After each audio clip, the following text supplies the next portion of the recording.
kita juga masih ragu, ya eksekusi hariannya juga ngambang. Berarti fix magernya mager akut kan ya.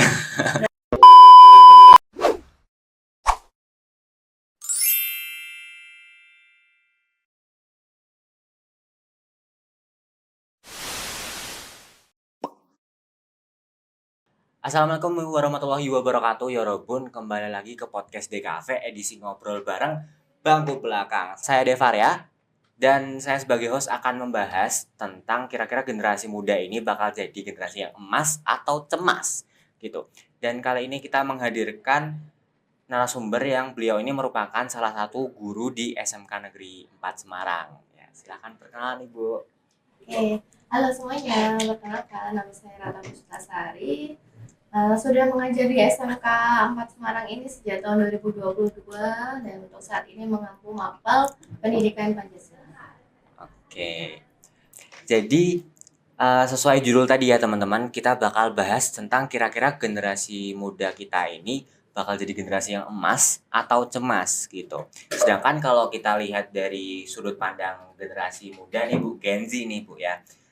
Kan kalau dari lingkungan kita sendiri malah mayoritas tuh Gen Z malah jadi generasi yang mager gitu, generasi yang malas. Bahkan dari lagi posisi duduk nih, mau berdiri aja mager Bu, bilangnya PW gitu.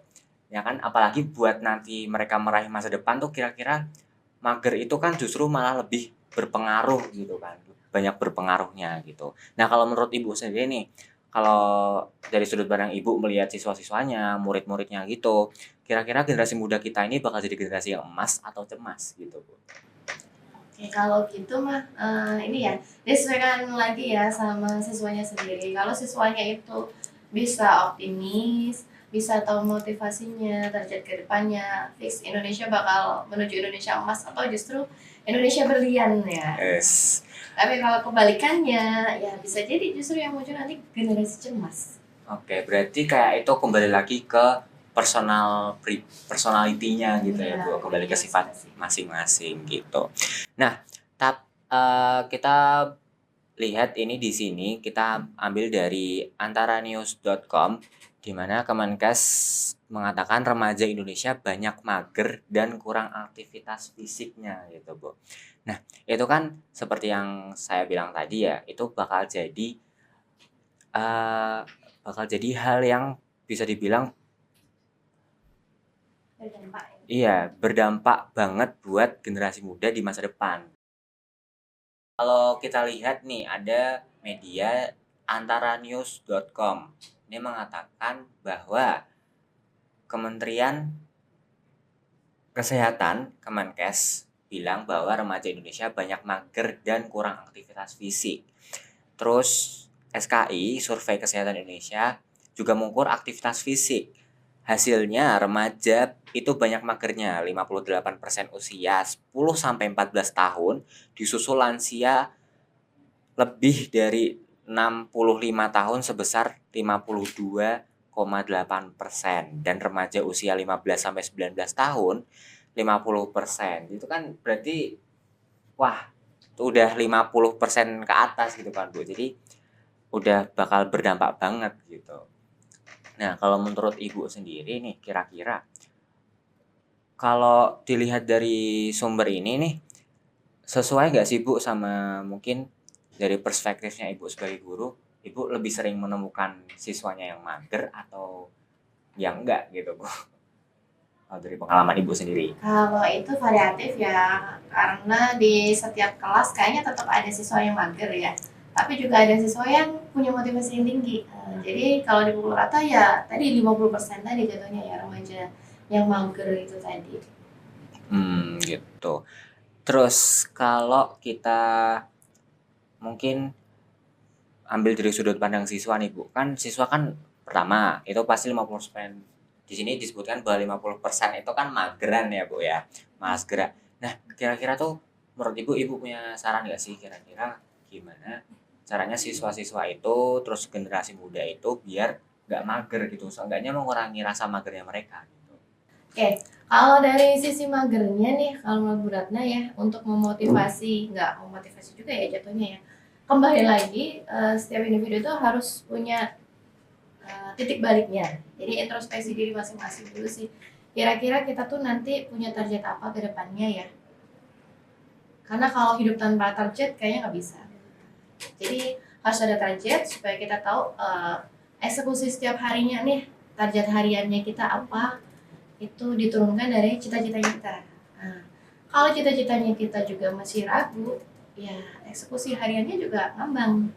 Kita nggak punya target, nggak ada ini harusnya ngerjain ini, dari sini berarti ngerjain ini, nah, itu nggak ada. Jatuhnya flat. Nah, orang yang flat kayak gini, yang sedang-sedang ini memang jumlahnya banyak ya. Maka orang yang sukses juga bisa dihitung dengan jari. Oke, terus kan ini kita bahas tentang generasi emas, generasi muda bakal jadi generasi yang emas atau cemas. Nah, kalau kita lihat dari pandangan Indonesia emas gitu, Indonesia emas tahun 2045. Apakah generasi muda sekarang tuh kira-kira bakal menjamin pandangan Indonesia emas tahun 2045 itu atau enggak? Dari Ibu kira-kira gimana? Ya karena itu tadi ya, kasusnya kan kembali lagi ke motivasinya dulu. Kalau kita bisa pastikan generasi muda saat ini, ya, nantinya mereka yang akan menerima estafet ini, mereka punya motivasi yang tinggi, mereka optimis bahwasannya Indonesia bisa maju, Indonesia bisa emas atau bahkan berlian sekalipun, oke, itu akan terwujud. Tapi kalau motivasinya tidak ada, ya mohon maaf, yang muncul justru Indonesia cemas. Karena Indonesia emas itu kan ibaratnya seperti arah ya. Iya. Kita Indonesia merdeka 1945. Kita harus ada target nih. Bukan merdeka terus udah kelar, tapi harus ada target ke depannya Indonesia akan menjadi negara yang seperti apa. Nah, saat ini posisinya kita ada di negara berkembang, sehingga harus ada target gimana ya biar kita tuh naik level. Maka ada istilah negara maju. Nah, 100 tahun Indonesia merdeka nanti, tepatnya di 2045, ada harapannya kita menuju Indonesia emas. Indonesia yang lebih unggul, Indonesia yang lebih berkualitas, Indonesia yang bisa berdaya saing tinggi, dan kita punya nama di skala internasional harapannya. Oke, jadi kurang lebih kayak kalau mau kita punya generasi emas untuk mewujudkan pandangan Indonesia emas, itu kita kembali lagi ke pribadi masing-masing. Iya.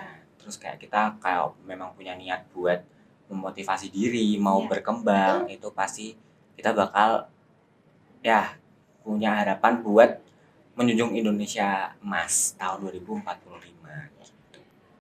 Eva ingat nggak ya? Bung Karno tuh pernah ngeluarin statement ya. Bung Karno butuh 1000 orang tua untuk mencabut Semeru dari akarnya. Tapi cukup 10 pemuda untuk mengguncangkan dunia. Tahu. 10 pemuda ya dibandingkan dengan 1000 orang tua. Jadi sebetulnya kita tuh punya power. Nah, ya kan. Kita ada di usia-usia produktif yang memang nantinya di tahun 2045 Indonesia emas berdasarkan bonus demografinya kita nih. Kita nanti rentang 16 sampai 64 tahun ya lebih dari 50%-nya nih masyarakat Indonesia di usia itu. Usia yang kategorinya usia produktif, dan kita nanti ada di peringkat 6 terbesar di dunia nih dengan jumlah penduduk yang ya sangat amat banyak ya. Jadi kita harus manfaatkan itu, ada peluang di depan kita, tinggal kitanya siap atau enggak. Terus kalau gitu boleh kali ya tanya ya Bu, kira-kira tips buat generasi muda, karena target kita kan generasi muda nih, Gen Z gitu kan. Kira-kira gimana caranya buat membenarkan atau mungkin mendapatkan hidayah, karena kalau dari kita sendiri kan tadi udah dibilang tuh banyak banget generasi muda yang mager gitu kan, yang memang mayoritas dari terlalu nyaman untuk tidak bergerak gitu. Cara dapat hidayahnya tuh gimana sih Bu gitu? Biar kembali ke jalan yang benar. Nah, kalau ini berarti nanti masuk ke sesinya guru agama ya, di ruqyah dulu mungkin ya. Biar kembali ke jalan yang benarnya, biar dapetin hidayah. Tapi kalau buat Bu Retno pribadi ya, kita tuh harus ada alasannya. Ya kan? Saat kita nggak ada alasan hidup, udah semuanya flat. Kembalikan lagi, kita punya keyakinan, kepercayaan masing-masing ya. Di ajaran agama kita kan mengajarkan bahwasannya hidup tuh nggak di sini aja, nanti ada tahap berikutnya, ya kan? Kalau kita fokusnya cuma di dunia ini aja, ya udah capek. Tapi kalau kita fokusnya abis dari sini, nah, ada dunia lainnya nih yang menanti kita, yang lebih kekal, ya kan? Iya. Jatuhnya kalau kita gagal saat ini, ya kita coba lagi bangkit, ya kan? Kalian harus bisa temukan passion kalian, minat kalian, hal apa ya yang sekiranya kalian bisa bertahan meskipun perih, meskipun sakit. Harus temuin itu. Kalau kalian udah temuin itu, jadikan itu sebagai cita-cita hidup kalian. Alasannya kalian untuk melakukan semua keletihan itu. Biar kalaupun kalian capek, ya sakit, kalian nyaman. Karena itu yang kalian cari. Dan kalian mau bertahan itu kan. Dan pastikan kalian di circle yang tepat.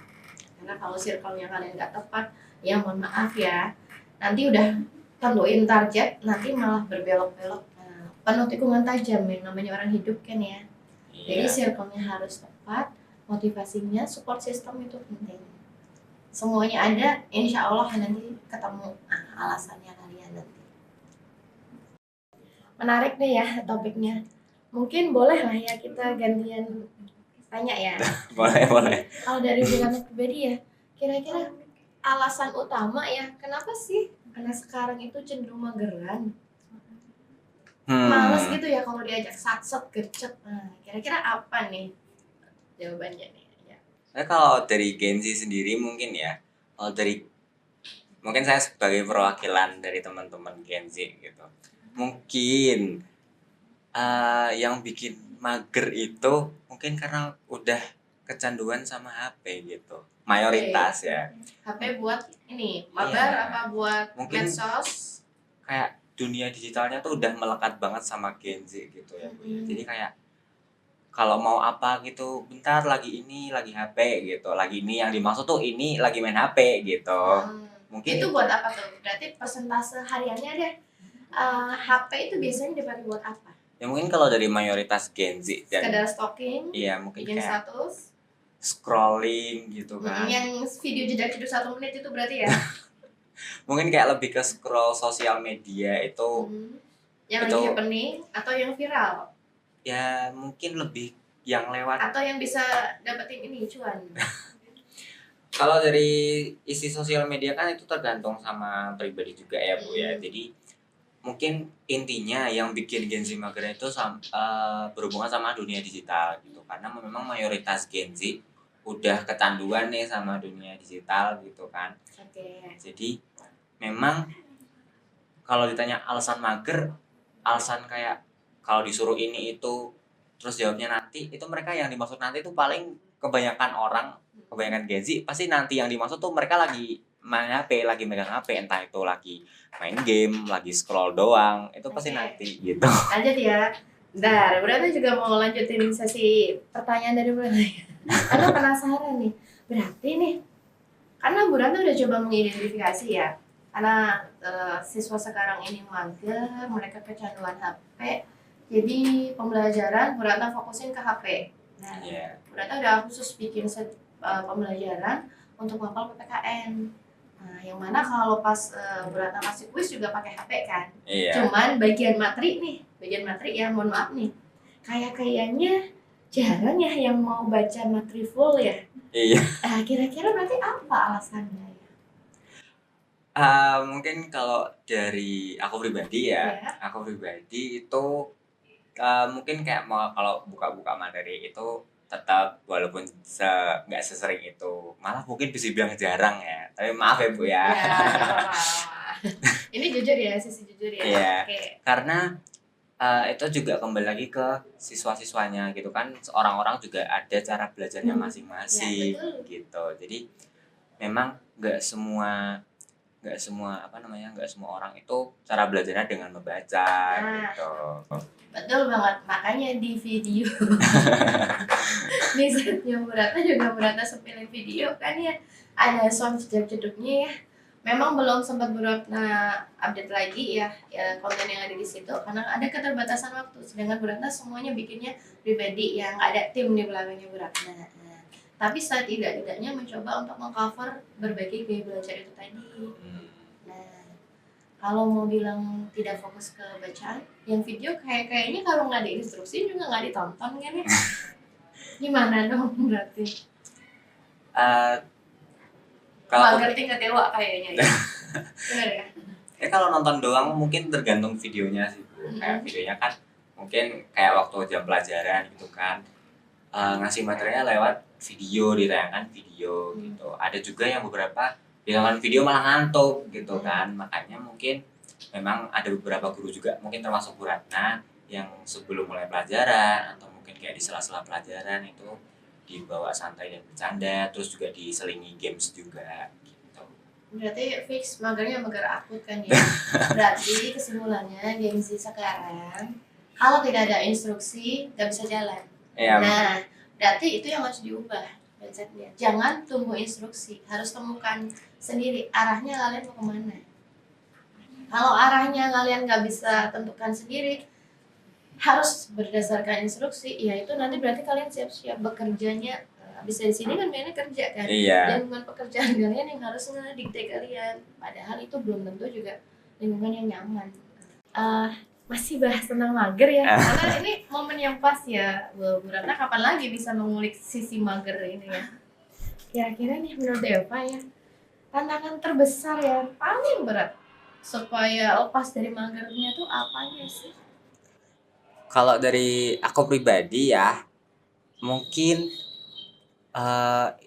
aku pasti orang juga pernah belajar tentang prinsip hidup ya. Pertama itu pasti ada hubungannya tentang prinsip hidup. Kalau mereka punya prinsip, mereka punya niat buat seenggaknya bukan menghilangkan rasa mager, tapi seenggaknya mengurangi rasa mager. Kalau mereka memang niat, mereka punya prinsip ya pasti bisa gitu.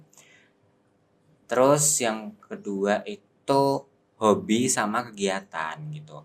Jadi kalau mengurangi rasa mager itu mungkin lakuin hobi kalian gitu, kayak lakuin hobi.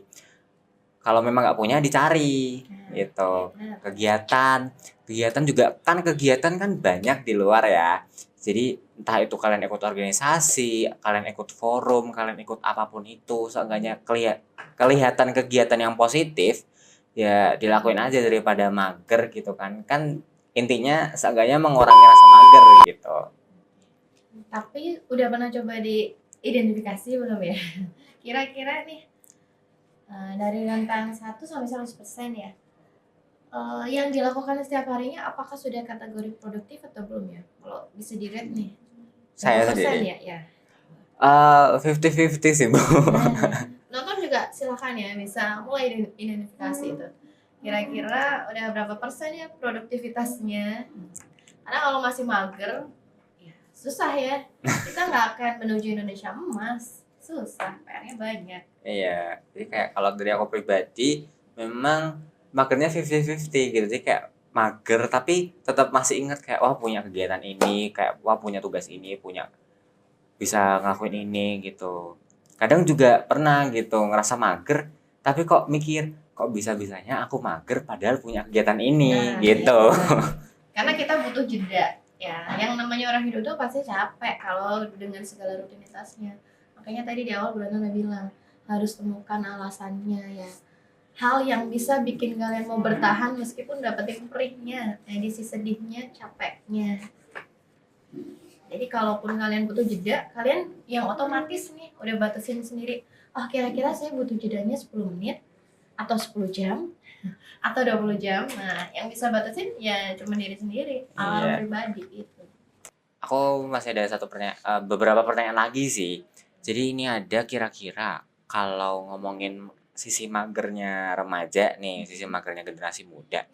Kalau menurut Bu Ratna dari tahun ke tahun itu, kan Bu Ratna tadi udah bilang kalau dari 2022 ya, betul? Makanya.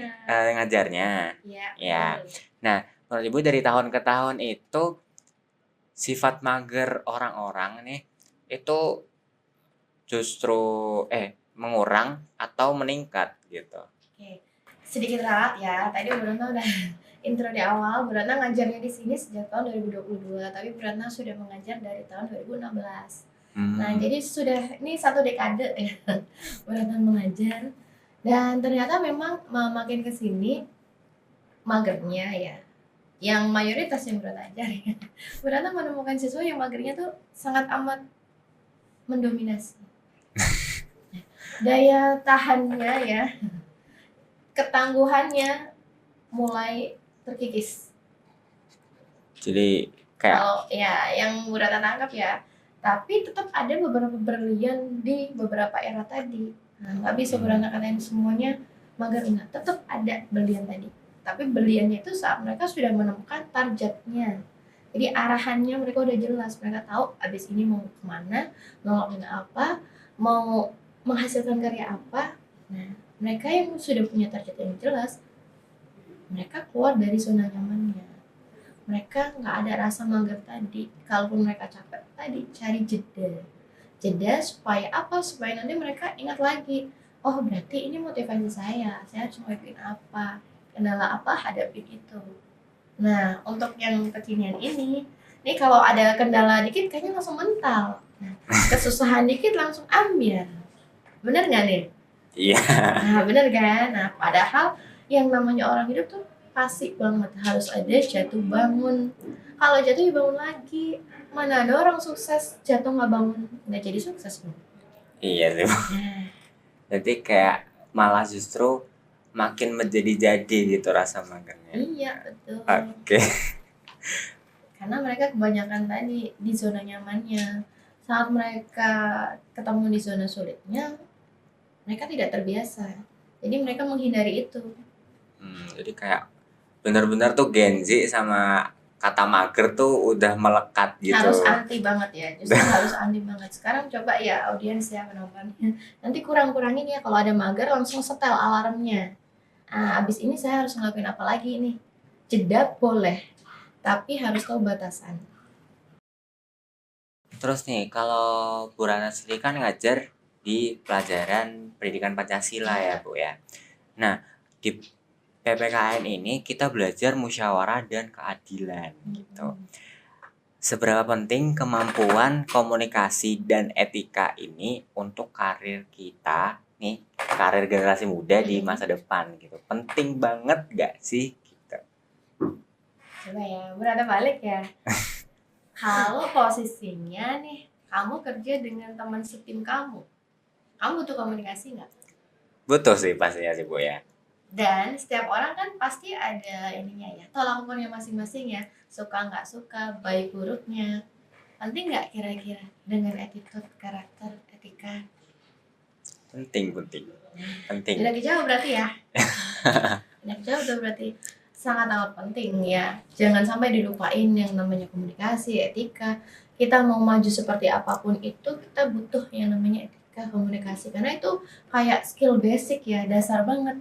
Nah, tanpa etika, tanpa komunikasi nggak bisa Indonesia emas. Indonesia emas itu saat kita semua sudah menyadari arahannya kita, tujuannya kita, cita-citanya kita apa, dan kita berusaha untuk mewujudkan bersama. Jadi bareng-bareng musyawarah yuk yang harus dilakuin apa ya. Indonesia kira-kira pendidikannya apakah sudah merata atau belum? Nah, gimana caranya yuk kita gotong royong yuk bangun pemerataan. Kalau sudah ada pembangunan, berarti kira-kira PR ke depannya apa lagi nih? Apakah dengan pembangunan infrastruktur sudah cukup atau perlu diimbangi oleh pembangunan SDM-nya? Jadi tetap harus ada komunikasi biar kita tuh naik levelnya bisa bareng-bareng, bisa kompak gitu loh. Kan capek ya naik level sendirian. Berarti kurang lebih justru memang ya kalau dari pengalaman mungkin teman-teman di sini juga pasti pernah lah ya ketemu sama orang yang bisa dibilang akademik maupun non akademiknya tuh tinggi tapi malah minus attitude gitu. Jadi biarkan mungkin audiens di sini juga ada yang seperti itu, mohon maaf tapi mungkin bisalah introspeksi diri gitu. Belajar ya teman-teman. Semoga ya. Semoga bisa termotivasi untuk membenarkan attitude karena pasti juga orang-orang mikir orang pinter kok tapi kok attitude-nya jelek gitu. Oke. Berarti rukyah dulu. Oke, kita lanjut ke pertanyaan terakhir. Nggak kerasa ya. Oke, pertanyaan terakhir ini menurut Bu Ratna, kalau kira-kira sekarang ini tahun 2045 gitu. Terus Bu Ratna ngelihat murid-muridnya Bu Ratna tuh sukses. Amin. Sukses di bidang masing-masing gitu kan.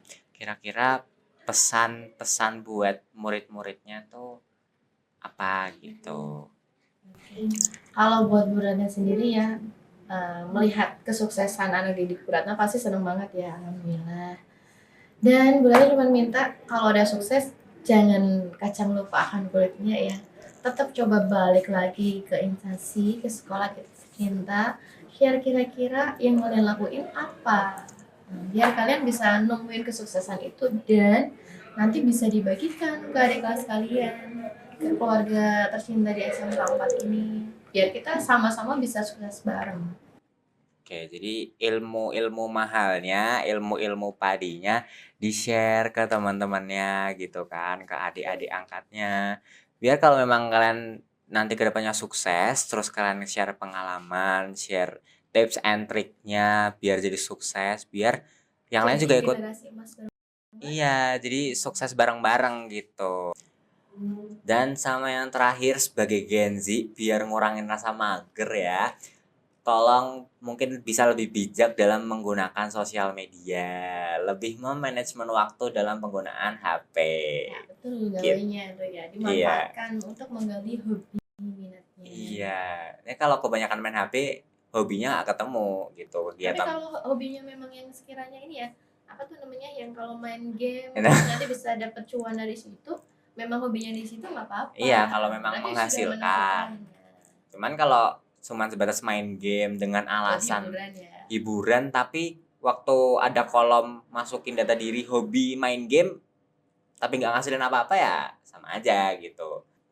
Oke, mungkin kurang lebihnya seperti itu ya teman-teman ya. Terima kasih juga Bu Ratna sudah menyempatkan hadir di podcast kita kali ini ya, sama bangku belakang nih.